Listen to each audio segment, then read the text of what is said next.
I arrived at the holiday brunch with my kids, shaking rain from their jackets, hoping foolishly that this year might feel different. The room went quiet the moment we stepped in, like we dragged a storm behind us. My dad, Robert, glanced up from a seat, eyes narrowing with that familiar mix of annoyance and judgment. I didn't understand why the air shifted, why every smile dimmed until he opened his mouth and shattered the morning. Before I tell you the rest, tell me where you're listening from. And when you hear what happened next, ask yourself what you would have done. My name is Megan, and if you'd seen us walking into that crowded Seattle brunch spot that morning, you might have thought we were just another family trying to squeeze in some holiday peace. I held my kids' hands, pretending not to notice how their fingers tightened the closer we got to the table. They've learned to read a room the way other kids read graphic novels, quietly, quickly, bracing for the shift they know is coming. Growing up, my family never had to raise their voices to make me feel out of place. It happened in smaller ways.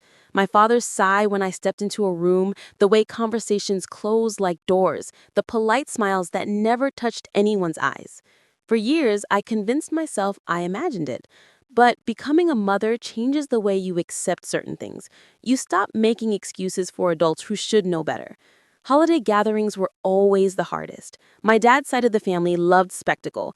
Big centerpieces, matching outfits, loud toasts that tried to hide sharper truths.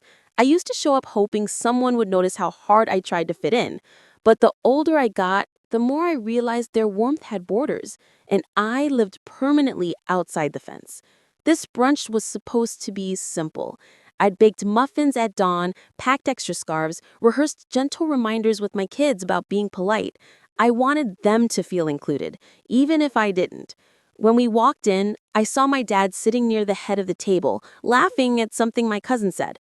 For a moment, I let myself believe this year could be different, that maybe the coldness I'd felt for so long was just memory, stretching itself into the present. But the signs arrived early, subtle as ever. My mom, Linda, widened her eyes when she saw me, like I'd wandered into the wrong event. She recovered quickly, pasted on a smile, squeezed my arm with fingers stiff enough to bruise. My aunt waved awkwardly, barely nudging a chair over for Lily. Conversation slowed around us, then picked up again, but with a tone I knew well. A tone that said, "You shouldn't have come without saying a word." My kids, bless them, tried. Ethan showed his sister how to fold the napkin into a triangle, whispering jokes to make her giggle. I sat there pretending everything was normal, sipping water that tasted metallic, praying my dad wouldn't notice how hard I was trying to disappear. But of course he noticed. He always noticed. And instead of looking relieved to see his grandkids, he looked inconvenienced, like I presence ruined the picture he wanted the world to see. Still, I stayed polite. I helped Lily reach the fruit bowl, asked my mom how her week was, even passed the butter to my dad despite the way he avoided my eyes. I thought if I kept trying, maybe the ice would crack. I was wrong. And the next words out of his mouth would prove it. The shift started with something as small as a laugh, one of those clipped, practiced ones he used when he wanted the room's attention. He leans back in his chair, tapping his fork against his glass. Not enough to make a scene, but enough to send a message. Conversation dimmed, heads angled, even my kids paused. I was cutting Lily's waffle into pieces when I felt it, a stare that burned hotter than the steam rising off the food. I looked up. My dad's eyes locked on me with a tight smile that never reached his cheeks.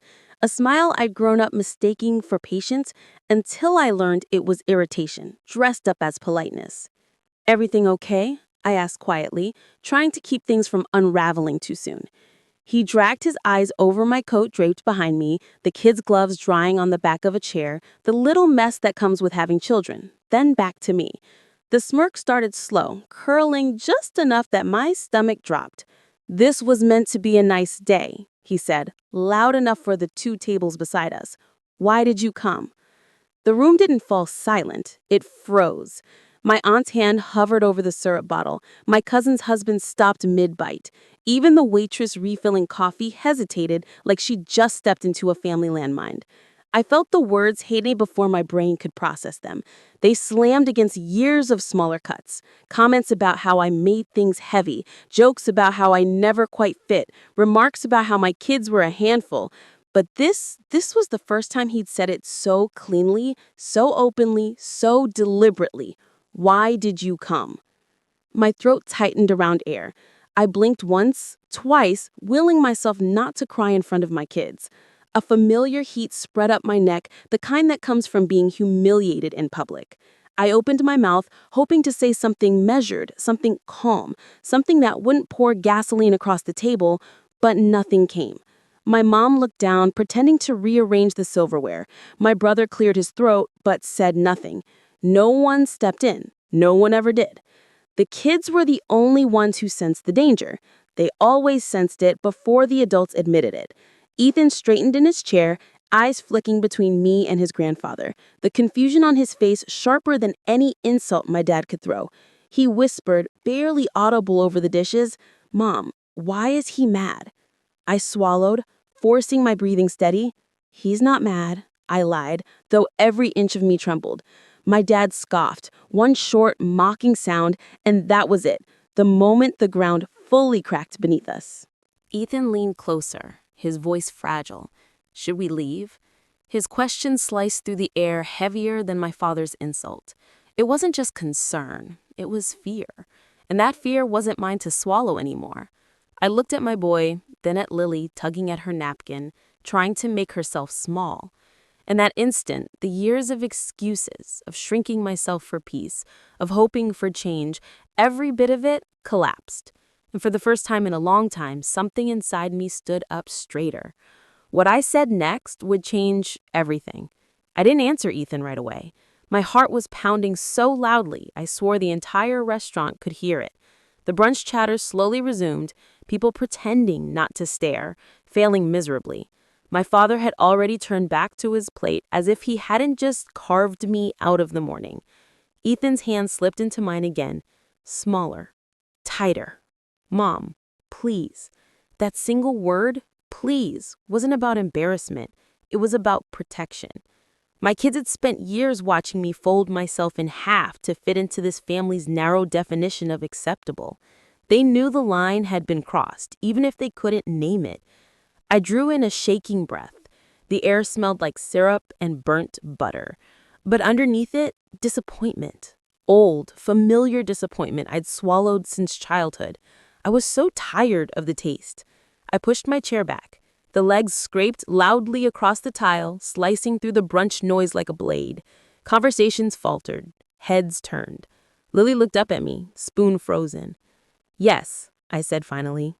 "Right now." My dad, Robert, didn't even look up. That hurt more than the smirk. Ignorance as dismissal, eraser disguised as indifference. If he'd yelled, it would have meant I mattered enough to provoke him. Silence told a deeper truth. He believed I was beneath reaction. I stood, helping Lily into her coat, looping her scarf gently so she wouldn't feel rushed. Ethan grabbed his gloves, jaw clenched in a maturity he shouldn't have needed yet. I could feel every gaze on us, some pitying, some curious, a few quietly relieved that it wasn't their family unraveling on a holiday morning.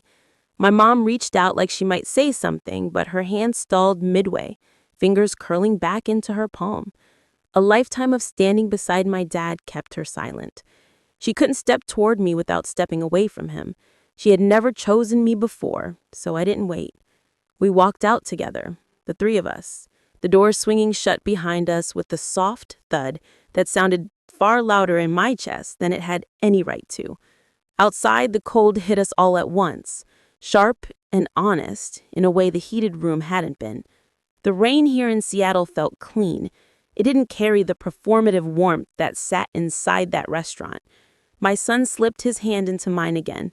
"Good job, Mom," he murmured, and the words landed like a small, steady anchor. I hadn't earned that praise yet, not really, but I would. An hour later, my dad would regret everything he'd said. An hour later, Robert regretted his words. It didn't happen with yelling or thrown plates or anything from a soap opera. It began with something quieter, a small unraveling no one could ignore. We went back to my apartment, a compact space that looked out over a street where puddles gathered in the gutters and the sidewalk smelled faintly of wet leaves. I made hot chocolate the way they liked it too much, extra marshmallows, a swirl of whipped cream, a dusting of cinnamon, trying to warm something deeper than our hands. I thought that would be the end of it. Another bruise we'd learn to live with, another story the kids would carry even as they tried to forget. But then my phone buzzed.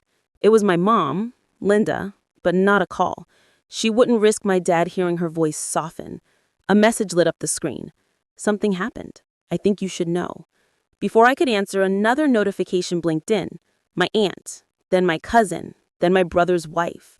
All versions of the same thing. He messed up. I stared at the messages, confused, until the pieces began to fit together. When we left the restaurant, my dad tried to spin the story to make my leaving seem like overreaction, the usual drama he expected from me. He counted on the audience that always nodded along, the people who would smooth everything over by pretending. But people had seen the exchange. They had heard the words.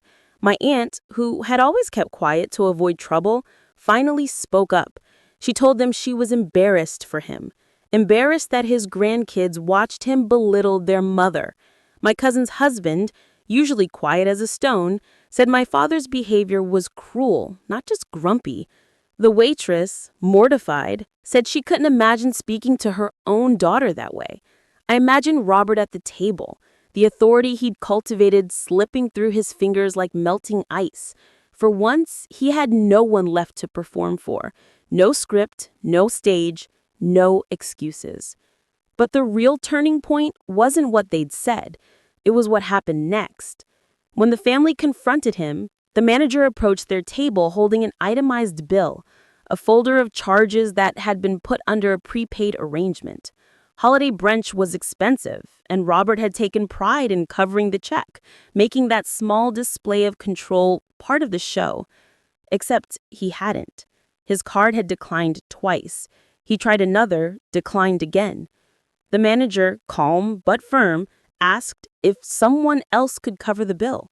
The extended family, those same people he tried to impress, watched his face go a shade no champagne could fix. My mom fumbled, and my aunt had to pull out her own card to cover the charges. Robert muttered under his breath at her, bitterness disguised as anger, but the words didn't matter anymore. The room had already seen the truth. The man who cared so much about appearances couldn't hold the illusion. That was the moment he regretted everything, not because he had hurt me or humiliated my children, but because losing control in public was the one thing he'd never forgive anyone else for. My phone buzzed again. A new message from him. 2 words that were not an apology, not even a request, just a command. Come back. Reflexive, impatient, the way he'd spoken to me my whole life. I stared until the letters blurred, then hit voice call. If he wanted to talk, he could hear my voice and know I wasn't trembling. He picked up immediately. Megan, this is ridiculous. People are making a big deal out of nothing. Just come back. No, I said. Not the heavy, measured no I'd practiced in my head, but the stunned kind that comes from someone waiting for the obedient version of you to reappear. No, he repeated, as if repetition might conjure compliance. I pictured him gripping the phone, jaw tight, waiting for the bend I used to be. I didn't give him that performance. You embarrassed me in front of my children, I said softly. You did it in a room full of people, and you've done it for years. I'm done pretending it's normal. He inhaled sharply. Megan, you're twisting this. No, I said. I'm not twisting anything. For once, I'm telling the truth without cushioning it to protect your ego. There was another silence, longer now. I continued. My kids deserve better, and so do I. We're not coming back. You're ruining this family, he snapped. Old lines with new edges. I let out a breath that had been trapped in me for decades. This family is what it is because no one ever held you accountable, I said. Today wasn't about me showing up, it was about you showing who you really are. He didn't reply. Maybe there wasn't anything left to say. Maybe for the first time he saw the cost of his words. Maybe he simply couldn't find the script. I hung up before he could find the obedient tone again. Behind me, Ethan watched, wide-eyed but steady.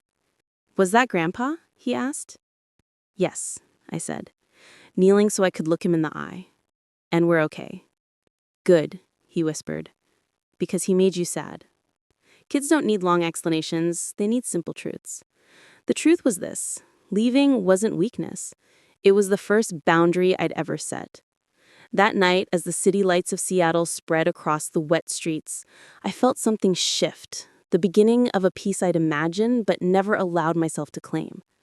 Before bed, I told my kids something I'd wished I'd told myself years ago. Love shouldn't make you feel small. If you want more stories like this, real stories about standing up, speaking out, and reclaiming your life, support us on Flex Revenge by subscribing. You'll get notified the moment a new story goes live. The next morning, the neighborhood felt unusually quiet, a winter hush that softened even the edges of yesterday's hurt. I made breakfast while the kids argued playfully over who would get the bigger pancake, their laughter filling a space that used to ache after family gatherings. For once, there was no tightness in my chest, no rehearsed explanations about why someone had treated me poorly. My phone buzzed, my mom checking in, my aunt apologizing for not speaking sooner, a cousin sending a heart emoji and nothing more. Not a single message from Robert. Strangely, that silence felt like closure rather than punishment. In the afternoon, I took the kids to a small park nearby. We walked along an icy path, the kids kicking wet snow into the air, their joy so bright that it made the sting of yesterday seem like it belonged to someone else. I realized then that leaving was not just about shielding them from humiliation, it was about choosing a life where their mother stood tall, not folded. We walked home hand in hand, lighter, freer, finally ours. That night, after they had fallen asleep, I sat by the window and let the quiet settle. Walking away hadn't broken my family. It had stopped them from breaking me. Sometimes love means drawing a line, even when it shocks everyone on the other side of it. If this story feels familiar, if you've ever had to choose your own peace, share your experience below. And don't forget to subscribe so you never miss the next story.